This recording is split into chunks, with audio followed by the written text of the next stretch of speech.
Olá, Cassiano Bittencourt, pelo Visão Estrategista, hoje para comentar a Ômega Geração, a empresa que atua aí com energia sustentável, né, especialmente energia eólica e fotovoltaica. Demorou um pouquinho no segundo trimestre de 2019 que a gente está comentando, a gente já está entrando no terceiro trimestre de 2019 para todas as empresas. De qualquer forma, é uma empresa que eu estava mais tranquilo com o resultado, então eu acabei deixando para o final. Infelizmente, a gente vê aqui que a tese dela está alinhada, então o vídeo tende a ser menos interessante, né? Porque a gente tem menos coisa a explorar, é mais um acompanhamento de uma tese que vem justamente vingando da forma que a gente tem falado. Então a gente vê ali, eu aconselho ver a evolução dessa tese através dos vídeos aí que estão presentes na descrição. Eu coloquei todos os vídeos já feitos aí da Ômega Geração na descrição justamente para poder acompanhar essa tese de uma forma mais tranquila e ver ali justamente a evolução e a confirmação de cada etapa, né, com relação à diretoria, com relação à evolução deles de crescimento e por aí vai, tá? Então dá uma paradinha e a gente volta. O que a gente vê ali é uma tese de forte crescimento através de alavancagem, tá? Não me incomoda pelo cenário que a gente está vivendo, de juros baixos, tanto no Brasil quanto no mundo, a facilidade aí de captação de recurso, sem pressão inflacionária nesse momento, então até aí tudo tranquilo, né? A gente tem parte da dívida ali indexada a IPCA, parte da dívida indexada a CDI, então não é propriamente preocupante nesse momento. E isso daí tudo com o quê? Com um ganho de melhoria operacional, com uma melhoria aí da eficiência da operação. E é isso daí justamente que a gente vê em mais um trimestre demonstrado pela empresa. Tá? A tese então vem se confirmando aí e se confirma novamente. A capacidade instalada tem um crescimento do trimestre passado de 744,7 megawatts para 1 gigawatt, né? E 47,7 mega, então 1047,7 megawatts no segundo trimestre de 2019, isso por causa da adição da Suruá, como previsto no vídeo passado, então tudo dentro do prazo, tá? A gente ainda tem mais 97,2 megawatts já contratados até o final de 2019, que é justamente a adição do Delta 7 e do Delta 8, também eólicas, tá? Só que na região do Delta ali.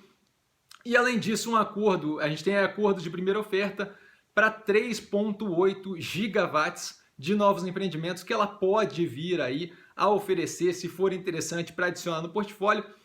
Esse portfólio está indo cada vez mais numa direção eólica, a gente tem opções aí para fotovoltaica, mas neste momento cada vez mais na direção de eólica, tá?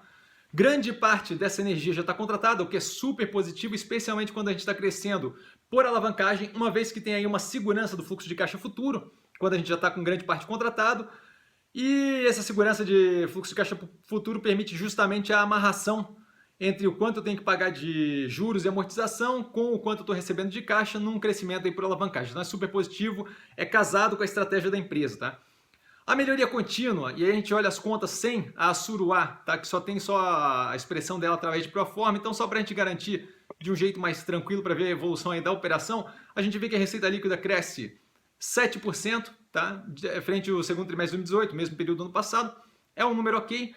Enquanto isso, o EBITDA ajustado cresce ali 48% versus o segundo trimestre de 2018, ou seja, um crescimento muito forte, super positivo, que já indica uma melhoria operacional, que a gente vê refletido pelo crescimento de 3,2 pontos percentuais da margem, atingindo ali 80,3% no segundo trimestre de 2018,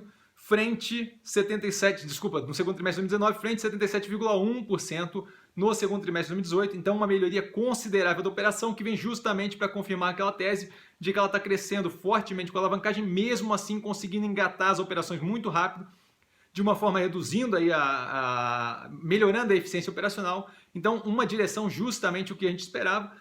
Isso daí com prejuízo contido. Quando a gente vê no trimestre passado, primeiro trimestre de 2019, ela estava com prejuízo de 24 milhões, ela atinge 24,5 milhões de prejuízo nesse segundo trimestre de 2019 e tinha no segundo trimestre de 2018 20,4 milhões em prejuízo. Vale lembrar algumas coisas. Primeiro, que o primeiro semestre é sempre o mais fraco, né, nessa operação devido à sazonalidade. Além disso, é uma empresa que está crescendo através de alavancagem, então o custo financeiro dessa brincadeira toda acaba pesando ali na rentabilidade da operação, mas como a gente vê operacionalmente, ela está indo muito bem. Então isso tende a, na hora que começa a estabilizar e parar com esse crescimento, daqui a alguns anos possivelmente, a gente vai ver ali justamente um reflexo muito forte na rentabilidade. Então eu estou super tranquilo, estou na operação para o médio e longo prazo, tá? Então assim, isso daí acaba, essa meio que manutenção do prejuízo acaba confirmando ali a capacidade da empresa de lidar com essa operação sem perder o rumo, sem simplesmente perder o controle da operação, né? Então até aqui a gente vê que está tudo ok. Tá? Como ela cresce através de alavancagem agressiva, vale a pena a gente gastar mais um tempo analisando o endividamento, que não é uma coisa que a gente sempre faz, né? Mas essa operação aqui tem mais emoção, né? Quando a gente vê a dívida líquida, ela tem um crescimento de 55% versus o primeiro trimestre de 2019, isso devido à emissão de 810 milhões de reais, em grande parte, né, 810 milhões de reais em debênture, tá? Essa alavancagem vai parar em 4 bi 229,3, daí quando eu digo é a dívida líquida, tá? O que dá um índice de alavancagem ali, dívida líquida sobre EBITDA de 9,34 vezes. Isso daí, o EBITDA, eu sei que é um número grande, mas assim, vamos ficar calmo, deixa eu explicar. 9,34 vezes é dívida líquida sobre EBITDA, tá? Isso daí é o EBITDA dos últimos 2 meses, contando com a operação do segundo trimestre de 2019 pro forma da Suruá. Por quê? Porque a ideia é justamente a gente avaliar com a adição das operações novas, dado que ela está usando aquele endividamento justamente para crescer. Assim que a gente pode adicionar aquele número ali dentro, a gente tem que adicionar, até para ter uma noção de para onde é que está indo. Com a emissão de ações em setembro para aumento de capital, justamente para apoiar esse crescimento agressivo através de alavancagem, a gente vê ali uma adição que não consta nessas contas de 830 milhões, tá? Através de emissão primária de ação, o que dá aí uma alavancagem, joga a alavancagem duas vezes aproximadamente para baixo, para 7,51 vezes, ainda assim muito forte, tá? Então o que a gente vê aqui é uma alavancagem alta, mas o que me importa nesse tipo de operação é justamente a capacidade dela de continuar crescendo e durante esse período que a gente sabe que vai ter maturação de investimento, novos investimentos entrando, que muitas vezes já tem ali um desembolso inicial, tá? Então já está custando para a empresa, mesmo sem contribuir ainda, ela conseguir manter esse crescimento e manter o ritmo de pagamento de juros e amortização, justamente para não entrar num problema de insolvência, tá? E isso daí ela tem conseguido. Por que eu fico tranquilo com a operação? Primeiro porque a gente tem aí como base, nessa alavancagem toda, nessa capacidade de pagamento de juros e amortização, o primeiro semestre de 2019 como base, tá? Que é o semestre mais fraco, então a gente tende a ver a melhora da operação dela, a parte mais interessante da operação dela justamente no segundo semestre, e a gente não vê, obviamente, sazonalidade quando a gente trata do endividamento, então o endividamento continua cobrando um preço muito forte no primeiro semestre, mesmo com a operação estando naquele momento mais fraco, então a gente vê que mesmo assim ela está aguentando, é como se fosse um stress test, né? Como se fosse um teste de estresse. Grande parte da operação já está contratada da energia, e isso daí favorece muito, porque já dá ali uma noção de fluxo de caixa garantido, o que faz com que a gente não fique tão preocupado com a oscilação de mercado nesse prazo aí que ela tem dívida para pagar, ela consegue amarrar recebimento com endividamento, e aí essa conta aí faz com que ela consiga trabalhar ali meio que no fio da navalha, no limite, né? A Suruá e a Pirapora, como a gente vê pelo gráfico, servem aí para redear a operação da Delta, né? Para defender, proteger a operação da Delta, causando aí um efeito de menor sazonalidade no portfólio como um todo. Isso é super positivo, justamente mostra a intenção da operação da empresa, que a gente já vinha comentando em outros vídeos, de tentar reduzir essa sazonalidade com operações geograficamente dispersas ali, né, com uma correlação negativa ou não tão próxima de um. Tá? Os recursos do Delta, os recursos eólicos do Delta, a gente vê atingindo, voltando a níveis normais, né? A gente tem aquela média ali de 40 anos e a gente começa a ver que eles estão começando a voltar àquele nível, então isso daí acaba ajudando a operação. E quando a gente vê o índice de cobertura que a gente já citou em alguns outros vídeos, nesse trimestre a empresa não divulgou o índice de cobertura do segundo trimestre, eu fui atrás para fazer a conta, para justamente a gente poder ter uma base, tá? E aí só para a gente ter uma noção de como é que eu fiz a conta ali, a parte de amortização, eu peguei o total da amortização que foi colocada ali na leitura do posicionamento de caixa e retirei os 250 milhões de pré-pagamento das promissórias de Pirapora. Então, dessa forma, eu tenho mais ou menos a noção de quanto é que é a amortização meio que obrigatória da empresa. Tá? E o EBITDA dos últimos 12 meses, que é outra parte ali que vai ter alteração, eu peguei a Suruá, o resultado da Suruá, né? Então o resultado pro forma do EBITDA dos últimos 12 meses, com o resultado da Suruá, que afeta o segundo trimestre de 2019. Então a gente dá para imaginar que esse EBITDA ainda vai subir consideravelmente quando aquele resultado da Suruá acabar atingindo todos os trimestres, quando a gente fizer esse cálculo para os últimos 12 meses. Né? Então a ideia é justamente ver como é que está indo a operação. Então, se eu estou crescendo por alavancagem, cada operação que eu adiciono, é interessante botar aqui para a gente ver exatamente como é que é a capacidade de pagar a empresa, dado que ela está nesse negócio de trocar o pneu com o carro andando, né? Então, assim, tendo em vista esses ajustes que eu fiz nas contas, sai o segundo trimestre de 2018 das contas que foram feitas pela empresa no primeiro trimestre de 2019 com relação ao índice de cobertura, e aí entra o segundo trimestre ajustado com o Assuruá somado, tá? O campo eólico de Assuruá. E isso daí me dá um índice de cobertura de 1,36 vezes, que é apertado, porque a empresa está trabalhando no nível apertado mesmo, mas é melhor do que 1,30 vezes do primeiro trimestre de 2019, mesmo com o aumento dessa alavancagem. Então a gente vê que ela está fazendo ali uma operação que está dando certo, está conseguindo, ela está trocando o pneu do carro com o carro andando, mas está conseguindo fazer isso de um jeito interessante.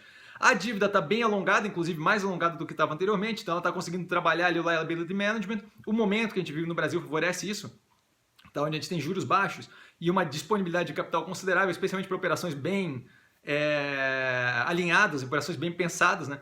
O custo médio da dívida teve um delta aí, né, de 8,69% do trimestre passado, primeiro trimestre de 2019, para 8,97% desse trimestre. Então é um aumento, delta aí, mas é um aumento no custo médio da dívida. Então isso daí a gente tem que prestar atenção e ver como é que vai ser daqui para frente. De qualquer forma, isso vem aí com um bônus aí de aumento de duration, ou seja, o prazo médio da dívida foi de 7,65 anos no primeiro trimestre de 2019 para 7,8 anos no segundo trimestre de 2019, o que significa que a gente tem mais tempo para pagar uma dívida que é um delta mais caro, tá? Um deltinha mais caro. De qualquer forma, perspectiva consideravelmente tranquila para carregamento de dívida no Brasil, tá? Eu acho uma ótima operação, tá? Não é uma operação sem emoção, não é como as outras operações mais tranquilas que eventualmente eu falo aqui, mas é uma operação interessante, eu gosto, tenho posicionamento, tá? Tá atuando agressivamente no crescimento, especialmente ali através de alavancagem, tá trabalhando muito no fio da navalha, mas é algo que a gente vê uma lógica e vê que está alinhado, que está enganchado a alavancagem com um aumento de receita operacional, de geração de caixa operacional. O longo prazo eu vejo dessa empresa como brilhante, vejo até como uma possibilidade, eventualmente, dado que ela tem um tamanho menor, ser acoplada em alguma empresa maior de energia que queira ali justamente exposição ao mercado de energia sustentável. Não acho que é o foco, não é por isso que eu estou comprando o papel, mas é uma possibilidade, né? Porque a empresa, comparada com outras empresas de energia, tem um tamanho consideravelmente pequeno. Tá? Além disso, o cenário de juros que a gente tem e inflação no Brasil faz com que o custo de carregamento da dívida seja consideravelmente tranquilo, então não é algo que deixa a gente preocupado. Além disso, favorece o liability management, que é justamente essa gestão do endividamento, que permite o quê? Paulatinamente reduzindo o custo da dívida, aumentando o duration, aumentando o prazo médio da dívida, né, de pagamento, e justamente mantendo essa operação de um jeito bem interessante, crescendo agressivamente, mas sem correr o risco ali de sofrer com insolvência ou com falência da empresa, nem nada disso, tá? Além disso, a gente tem o fato de que no Brasil a gente está vendo aí um cenário de reformas e as coisas estão andando devagar, mas estão andando, e a gente começa a ver o país responder positivamente, tá? Minha posição está aqui do lado, em 14,97, né? Comprei ano passado. Quando eu fiz o primeiro vídeo, no dia 6/11, estava ali em 15,88. No vídeo do quarto trimestre, dia 26/3, estava em 19,90. No vídeo do primeiro trimestre de 2019, dia 7 de maio, estava em 20,19. E hoje a gente vê ali o preço em 31,53, o que é um desconto de aproximadamente 13% da máxima que ela bateu ali em setembro, em 36,30 aproximadamente. E eu acho que isso daí pode ser justamente a abertura para aquela primeira bicada, tá? Para justamente, pô, Cassiano, quero fazer parte dessa operação, uma bicada ali nos 31, 30, 32, talvez seja interessante justamente para começar a compor uma posição. Lembrando novamente, não é uma posição sem emoção, né? A gente vê que ela está trabalhando com uma alavancagem considerável, ela está trabalhando no fio da navalha, mas eu acho que é uma operação que no longo prazo deve render bastante, já tem rendido bastante, deve render mais ainda, porque a empresa tem uma visão muito clara de onde eles querem chegar e eles estão conseguindo fazer esse trabalho e provam trimestre a trimestre que eles estão conseguindo fazer esse trabalho, tá? Dúvida? Eu estou sempre no @investir_com_sim, o Instagram do canal, então é só me chamar lá, direct message, dúvida, explorar isso daqui mais a fundo, perguntar de algum outro papel, estou sempre lá respondendo uma boa. E vale lembrar que quem aprende a pensar bolsa opera como mero detalhe. Por hoje a gente fica por aqui. A gente se vê numa próxima análise.